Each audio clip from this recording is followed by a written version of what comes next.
How do you make a good ability? For a writer building a power system, this is one of the most important questions you'll ever face. Do you go for something flashy and spectacular that'll make fans go wow and feed the power scaling community for generations? Or do you try and break new ground and formulate something completely original? Both of these are valid approaches, but here's the thing. The real secret to a great ability isn't necessarily how unique or spectacular it is. The secret is in how deeply it connects to the character who wields it. There is no infinity without Satoru Gojo, no sunshine without Escanor, and no Star Platinum without Jotaro Kujo.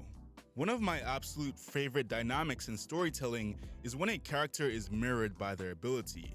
You've definitely seen this before. Abilities that feel like an extension of the person using them. Oh my god, I tell you something, Rudo gave a good hard left hook, right hook on that hoe. Oh my god, he punched that bitch.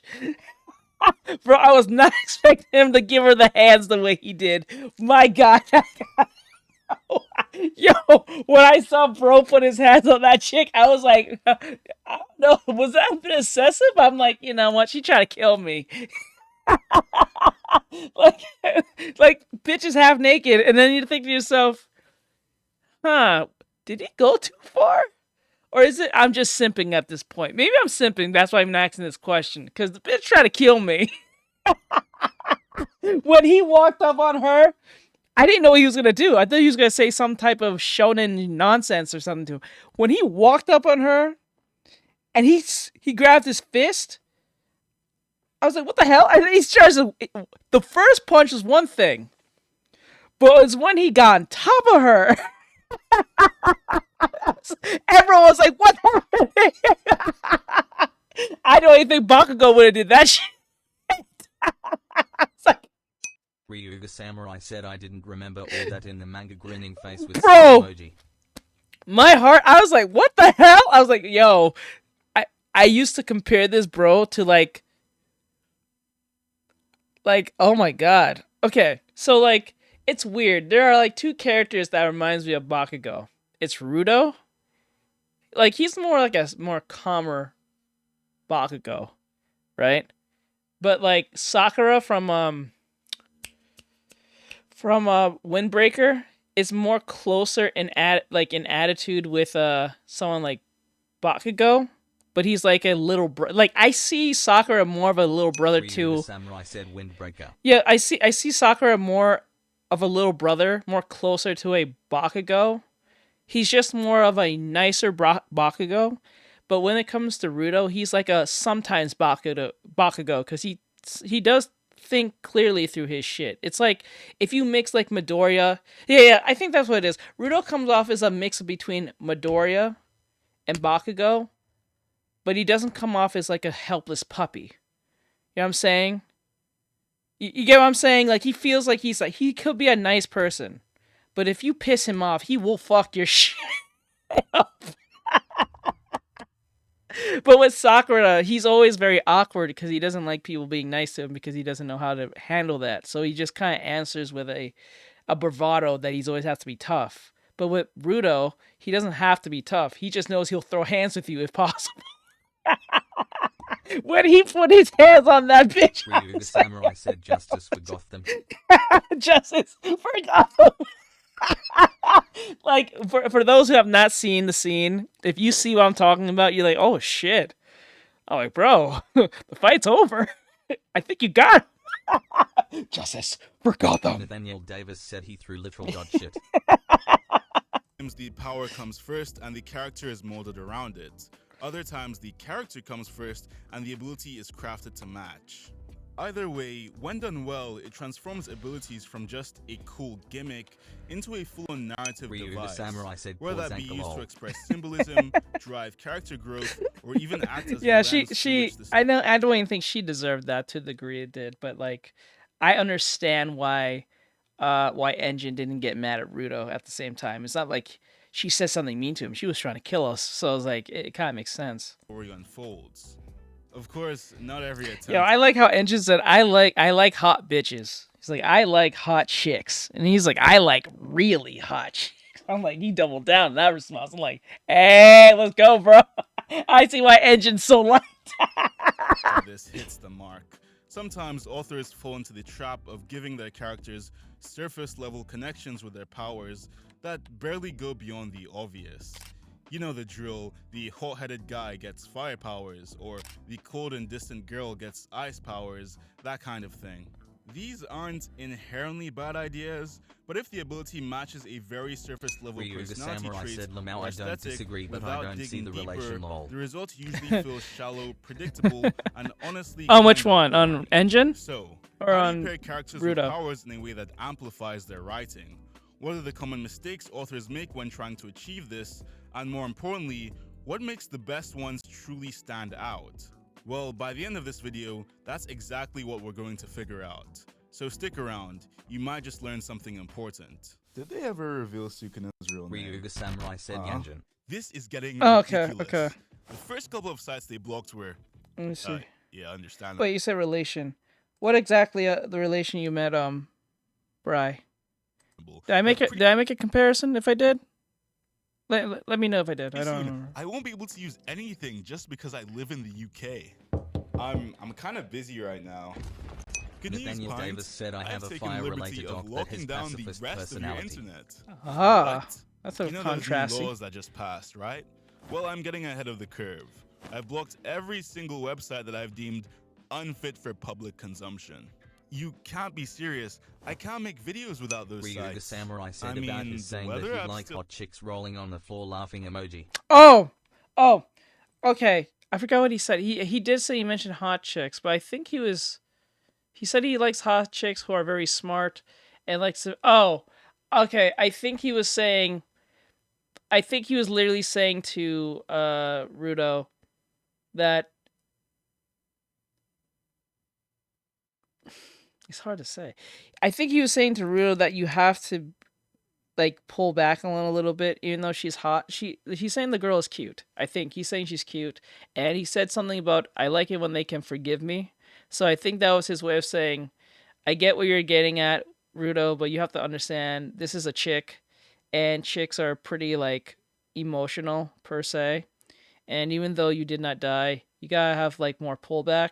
And she's not a bad looking chick, even though she's crazy as fuck. So you need to go and like say sorry. I think that's what he was trying to say. In the most Engine way possible. Ryuga Samurai said, gotcha. I think. I could be wrong on that interpretation, but that's what it feels like to me. I think he was just saying, you know, I get what you're saying, because he said, yeah, I'm not gonna yell at you. It was understanding where you're coming from with your feelings, but he said like something around the lines like, even though you didn't die and you did have a legitimate reason to striking her, but it was uncalled for because she was already defeated, and knowing that it's a girl and she's emotional per se, you know, and then for you to go out and just punch her directly in the face without her no indication, you know, so. He's like, and plus she's cute.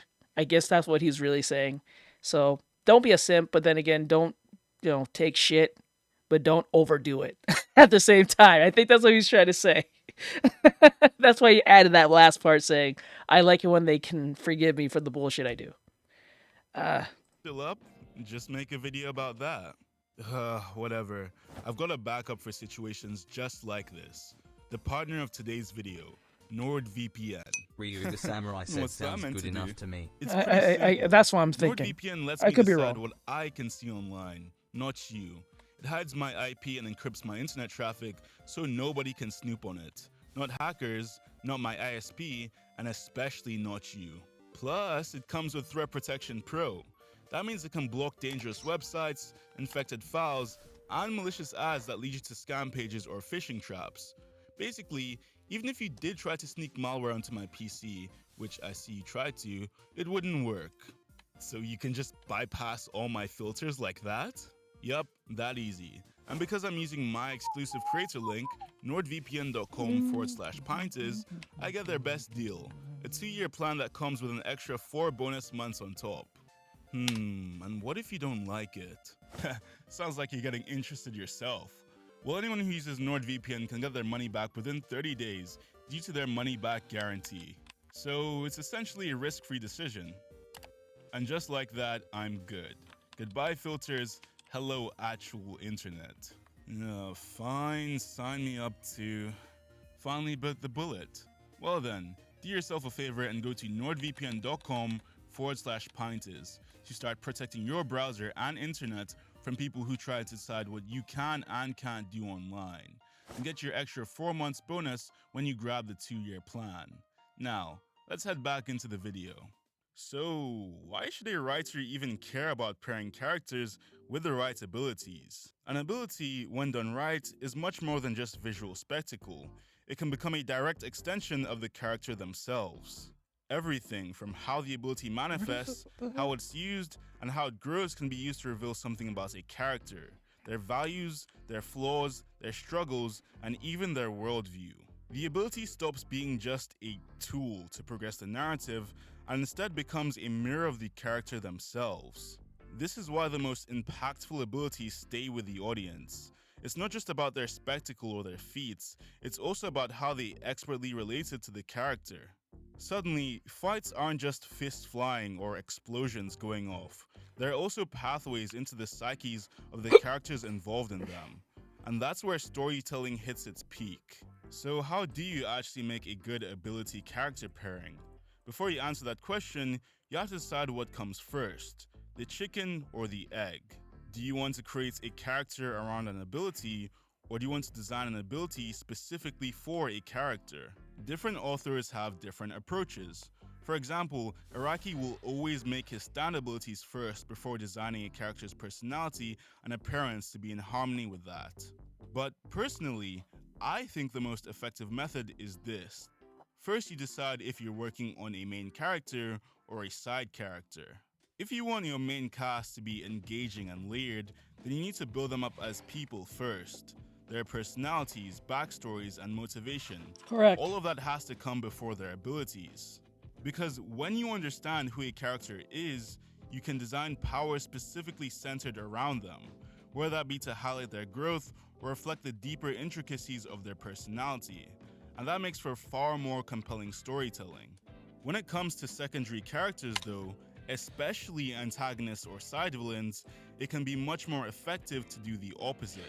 In these cases, building the power first lets you design abilities meant to specifically challenge your protagonist in interesting ways. The character who wields the ability doesn't even need to be fleshed out. They simply have to be the medium through which your main cast is tested. This approach gives you the creative freedom to craft battles that feel unique, forcing your heroes to problem solve rather than brute force their way through. So whether you start with the character or the ability simply depends on their role in the story. Either way, the key is that when the ability connects with the person using it, the result is storytelling that resonates far greater beyond just flashy fights. And few modern series embody this principle Nathaniel as Davis clearly said, I as want my Hero fire-related Academia. dog to show the beauty of Because in fire while still being MHA, feared quirks by aren't others. just randomly given Nice. superpowers, they are literally biologically connected to the characters who wield. Then if that's the case, what did you just said? You said I want my fire related OC to show the beauty of fire while being. Then you have to write them as likable as possible, or as fearing but yet not as intimidating. Kind of like that one character from Bleach. I always say that one character from Bleach, that one female whose Bankai we don't ever get to see get used, but she is one of the strongest, as they claim in the show. I think they said she is the strongest captain on the Soul Society. I think she's right under the head captain. That one female, I forgot her name. That even Kenpachi Saraki fears and looks up to. I think he refers to her as his master, I believe. Them. The basic concept of My Hero Academia's power system is pretty simple. Quirks are superpowers, and about 80% of the population has them, leaving only 20% powerless. Kofi Streambot But what said really visit elevates Artextric's quirks Kofi beyond page just at being another superhero schmick is the biological foundation that Horikoshi has given them. Quirks are not random, they're genetic. They can be inherited, combined, and in many cases, they come with physical traits or limitations that tie them to the body itself. Sure, some quirks look like straight-up magic, and yeah, they Nathaniel are Davis straight-up said magic, but Zuko's more often than art-form not, Avatar The Last Airbender inspired it. Ah. Zuko's arc from inspired it. Possible, but then again, that person was really angry at first. Unless you write their character to be angry and have a Ryuga redemption. Samurai said Unohana.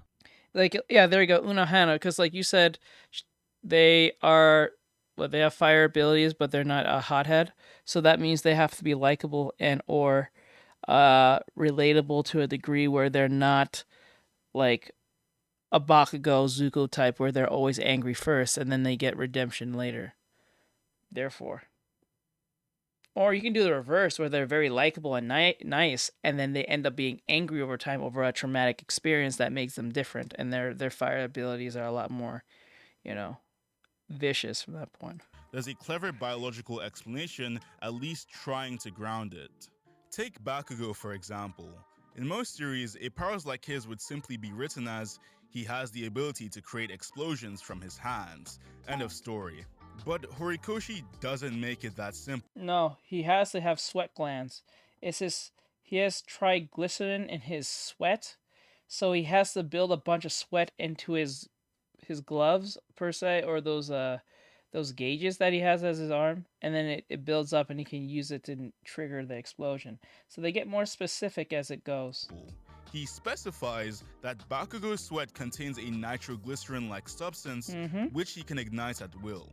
That one detail completely changes how his power functions. Correct. It's not like, oh, I have firepower, therefore he needs to literally sweat. If he's not sweating, then he's not all that effective. He's just an angry hothead. You know what I'm saying?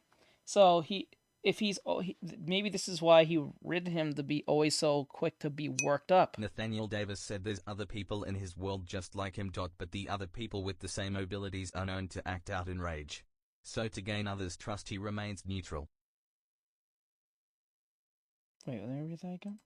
He said there's other people in his world just like him, but other people with the same abilities are known to act out in rage. It's not like when you say other people, is this a race thing or this is just like a stereotype on fire users? So to gain others' trust, he remains neutral. Yeah, that actually you technically said what I said, but just in reverse, not in reverse, but like kind of the same. So he has to remain neutral. So they has to be likable. He doesn't have to be happy. He just needs to be likable enough for them not to think he's a threat. So therefore, if he's written likable, like let's see an example, like what's that one character? He's no Midoriya, but he's the Thunder character who gets, when he uses too much thunder, he goes stupid for like 5 minutes or some shit. I forgot. Denki, I think his name. I think it's Denki. So like he's not technically always happy, and he doesn't really get mad. Ryuga Samurai said Denki. Yeah, there you go.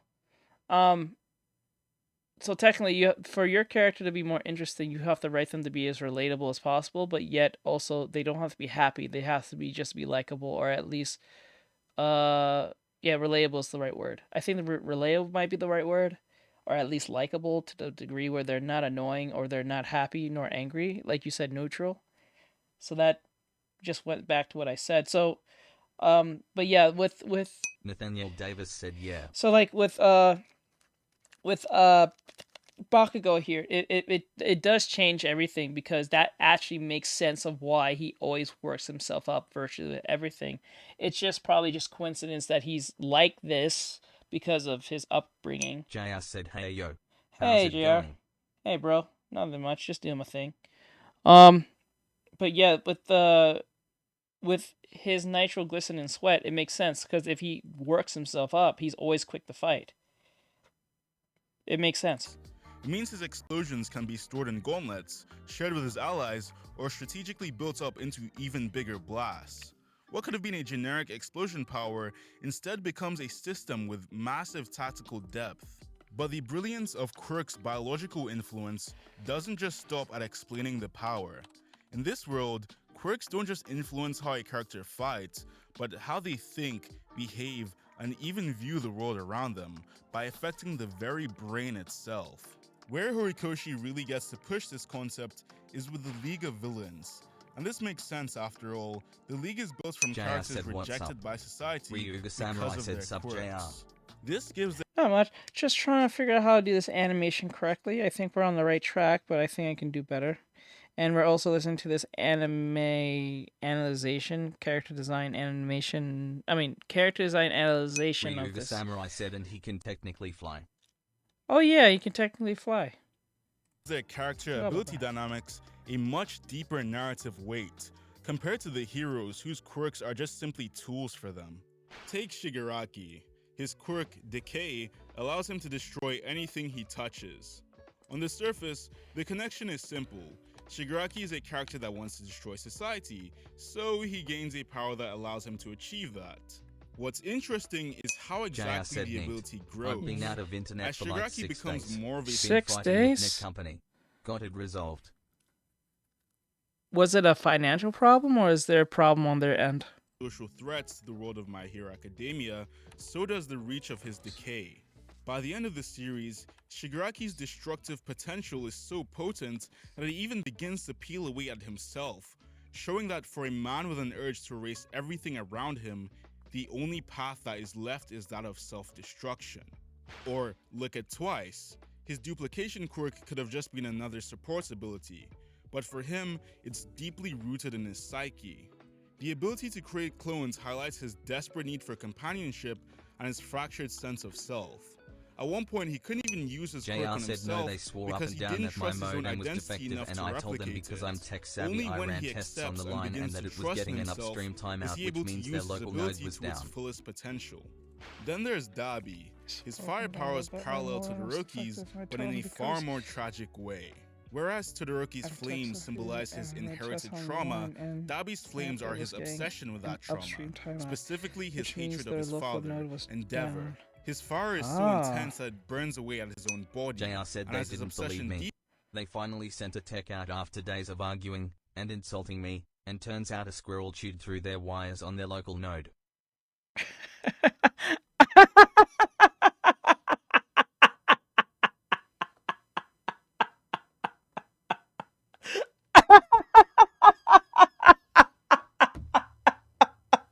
JR said so after that was right, I made them give me a free month of service. That's crazy. What the fuck? What the hell? Yo. Oh my god. They insulted you? Can't you not sue them for that? Ain't there like shit like recorded or something? deepens, the flames consume him more and more. His Ryu the quirk samurai becomes the said physical crazy work rolling on the embodiment floor of his laughing emoji. self-destructive Yeah, that's crazy. obsession. Daniel And by Davis the said end, Squirrel was that on a mission. hatred literally burns him Jesus alive. Christ. But for me, the most fascinating example of this is that of Himiko Toga. Her quirk allows her to drink someone's blood and transform into them, which on the surface is already quite unsettling. But the way Horikoshi developed the ability is honestly genius. Because of this quirk, Toga's brain is rewired to associate blood with love. Growing up neglected and misunderstood, her only ways of expressing affection become twisted. To her, JR said yes, drinking supervisor someone's blood talked down is to me as if I tantamount was to just loving being them. difficult or Others- dumb. And I've been with them for 15 years, so I get a special service line when I file a complaint. Nice. Haha. JR said so they disciplined him. Nice. Huh. How much you paying a month anyway? the start of the series, this love is selfish and short-sighted. She only takes and never gives because to a neglected child, that's what love is. But as she grows closer to the League of Villains, her understanding of companionship and community deepens, and so does the depth of her love. This is reflected in her power evolving. She doesn't just copy appearances anymore, she can even copy their abilities too. Her quirk literally grows in step with her emotional development. The culmination of her arc is both devastating and beautiful. In her final act, Toga discovers that by transforming into someone else, she's able to replicate their blood composition. Using this ability, she performs a blood transfusion that saves Uraraka's life JR said I was at the paying cost of her $90 for own. 1.3 It's the gigabytes, perfect but after ending that to they her lowered my story. bill to For $60 the first for 12 time, months as Toga an apology. understood that real love isn't about taking from others. It's about giving yourself away. And Horikoshi perfectly expresses that through her quirk. tying her power and character arc together in a way that's spectacularly done. Now let's talk about JoJo's Bizarre Adventure, a series. He said, he said, I was paying 90 for 1 GB, but after that, they lowered it to 60 for 12 months. Apology. Let's go! Let's go! $30 off! Let's go! Let's go, JR! Let's go! Practically perfected the arts of crafting abilities Amazing. with characters in mind. The main That's power amazing. system of the series is Hama. I'm happy Wait, for you, no, bro. that's far too early. I'm happy. The main power system is Ryu the Samurai said, later. "Let's go." That's later. It's Jesus Christ? Wait, like deadass? No? Oh, okay. I got it. The main power system for JoJo's is stands. Stands are physical manifestations of a user's soul, whose appearance and powers are shaped by the user's personality, JR said they even psychology, made sure and to say this is only experiences. because of In how other long words, you've been with us. Araki literally bakes character Let's ability see. dynamics That's how I've been. into the foundation. So I'm glad that you figured it out, what bro. What this does is brilliant. It must really have its merits when you're a tech-savvy individual. That must be fun. It means that every battle isn't just a mechanism to move the plot forward. So they can't It just- bullshit you with any responses. The way of a character's stand also works to reveal something about the character themselves. Essentially, Araki has managed to get his battle writing and his character writing to work in parallel. Now, there are countless examples of this across the series. One of the clearest and my personal favorites comes from part 4, Diamond is Unbreakable. That is the juxtaposition between Josuke Higashikata, the main protagonist, and Yoshikage Kira, the main antagonist. Their stands, Crazy Diamond and Killer Queen, are almost perfect mirrors of who they are. To understand this, you first have to understand the characters themselves. On the surface level, Josuke looks like your typical delinquent.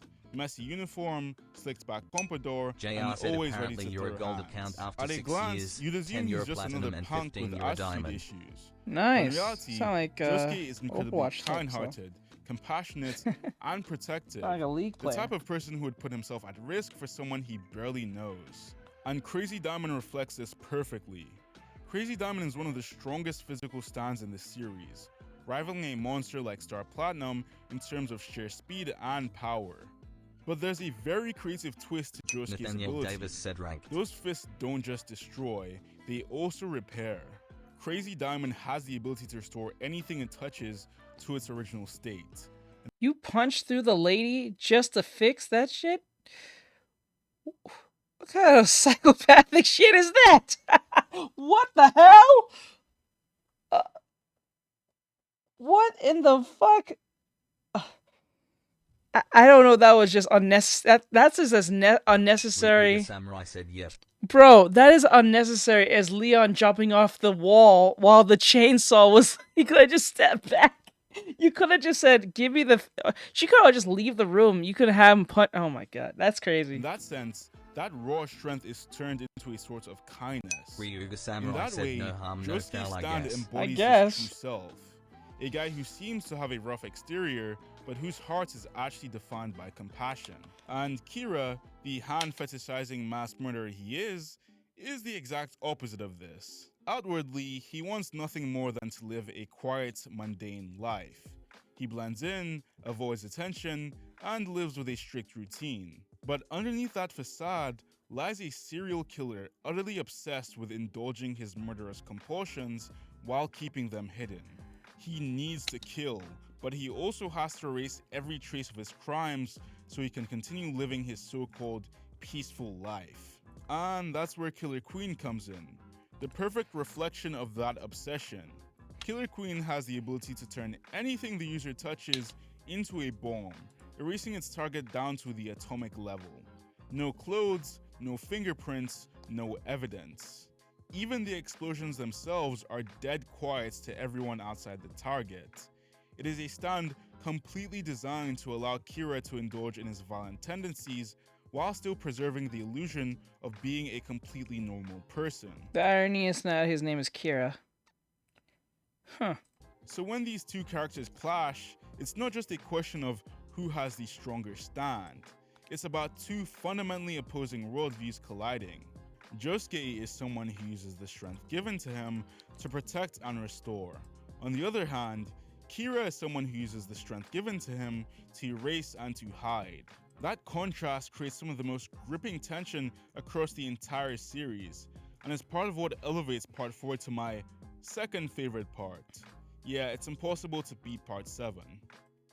Hunter x Hunter is easily one of the most well-developed power systems in all of Shonen. Togashi literally sacrificed his back to give us one of the most well-detailed power systems in Why fiction. you say it like that? I mean, just look at the size of the Nen Wikipedia page, it's absurd. But what makes Hunter x Hunter's system stand out isn't just its complexity, it's the way it ties the creation of abilities back into the characters themselves. In My Hero Academia, your quirk can literally affect your brain chemistry and change how you interact with the world. In JoJo's Bizarre Adventure, your stand inevitably reflects your inner psyche, whether you want it to or not. But in Hunter x Hunter, things work differently. None abilities are consciously constructed by the user. Every ability is crafted around that person's specific strengths, goals, and obsessions. The system forces you to make choices. Do you design something practical, or do you limit yourself with conditions and restrictions to make your ability stronger? And this creates a truly interesting dynamic. None abilities don't just reveal who the character is. They reveal what a character wants most and what they're willing to sacrifice to achieve it. And one of the clearest, most striking examples of this is none other than Kurapika. From the moment he's introduced, Kurapika's entire life is defined by a single goal: avenging the Kurta clan and reclaiming their stolen Scarlet Eyes. From that point onwards, every action and decision he makes is tied back to this single obsession. Inevitably, even the way Kurapika decides to build his Nen ability reflects this. Kurapika is a conjurer by nature. Nathaniel When his Davis eyes said I turn kinda scarlet, stopped watching he temporarily HXH after the becomes a clown guy got specialist. weird. In this way, JR said Kurapika okay, Sasuke settled down. Ryuga Samurai said lol. Sasuke settled down. Wait. What do you mean the clown guy got weird? Wait, he's always weird. What time did you stop watching? Because he's like almost in every arc. trauma and identity are fused together. Even his aura bends to his obsession with the Kurta clan. His most infamous ability, Chain Gel, is the clearest example of this. The chain can bind and completely restrict another person's Nen, essentially deactivating their abilities. This ability alone would Nathaniel be Davis insanely said no like overpowered. can I get what he But said here's though. where Togashi's genius level writing comes in. Ryuga Kurapika is Samurai limited said when is he to not only weird? using this ability on members Right? of the I don't Phantom know. Troop. If he tries to use this on Nathaniel anyone Davis else, said, quote, he will instantly die. This condition makes the ability stronger than it should be, but also chains him to this vendetta. The ability itself is a reflection of his obsession with revenge. JR said I've never Kurapika is actually literally watched binding Hunter his x own life Hunter. with that Oh, you gotta give it a try, bro. It's not that bad. It's not that bad. Or if you're not still sure, you watch the. I don't know if you like 90s versions, but there's a 90s version first. You can watch that, have an idea, and then watch the difference between the Ryuga Samurai said 2011 you might version. enjoy it. You might actually like it, or not. But then again, you might like it. out of the troop. Although the rest of Kurapika's chains appear to be just practical tools, they all serve the same symbolic No, gesture. I Chains like- are, of I course, objects of restraint. Okay. They all JR said represent I his rather watch the fixation, 90s version. his inability Alright, to move you on, might enjoy that and the in way the- his grief has trapped him just as much as his enemies. The more he leans onto them, the more he is closed off from the rest of the world, even needing to shave off hours from his own lifespan to utilize his chains to their full potential. That's why Kurapika's ability is so compelling. It's not just strong, nor just clever, it's a reflection of the character themselves. That's part of what makes Nen such a powerful storytelling tool. It doesn't stop at showing us what a character can do, it also shows us what a character is willing to give up in order to get what they want the most. So whether it be My Hero Academia, JoJo's Bizarre Adventure, or even Hunter x Hunter, we can see just how powerful ability character dynamics can be when serving your storytelling. Sometimes it's baked directly into the system, and other times it's about the choices characters make and how those choices reveal their deepest desires and obsessions. But no matter the approach, the best abilities will never just be flashy gimmicks. They're the mirrors, symbols, and storytelling tools that expose who these characters really are. So if you're writing your own story, said don't stop BTW at in just our what One you Piece think D. sounds cool.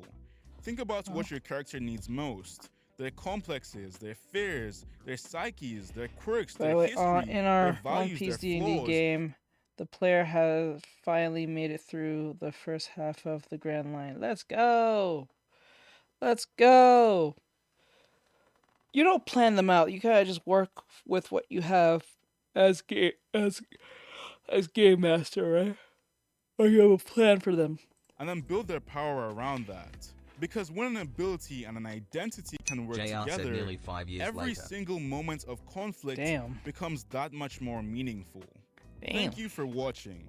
If you enjoyed this video, don't forget to leave a comment letting me know which characters you Ryu think the Samurai have the said, best "Let's ability go, character yo. dynamics. JR And maybe said I'll I cover do them plan in them a out, later video. but it's not like Don't everything forget is to set like in stone. and subscribe. World has to and bend to yeah, the that's player's it. choices. I'll see you in the Makes next sense. one. Peace. That makes sense. I understand. All right.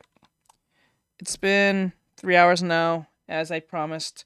We're going to stop here for now. We're going to go play Silk Song, so I'm going to restart the stream. I'll be right back, guys. And finish. Hopefully we can finish the game tonight. I'm hoping. I keep saying this, but every time I think we're at the end, some BS happens where JR said I made a shitty little vid to recap. It's not very good lol, but he'll send it to you. Alright, I'll definitely love to see it.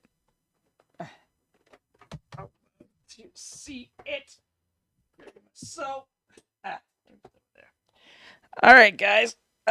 I thank for all you for coming in and watching me do the animation earlier I was doing. I do appreciate it. It's kind of awesome. Athena Beeman said I'm back from therapy.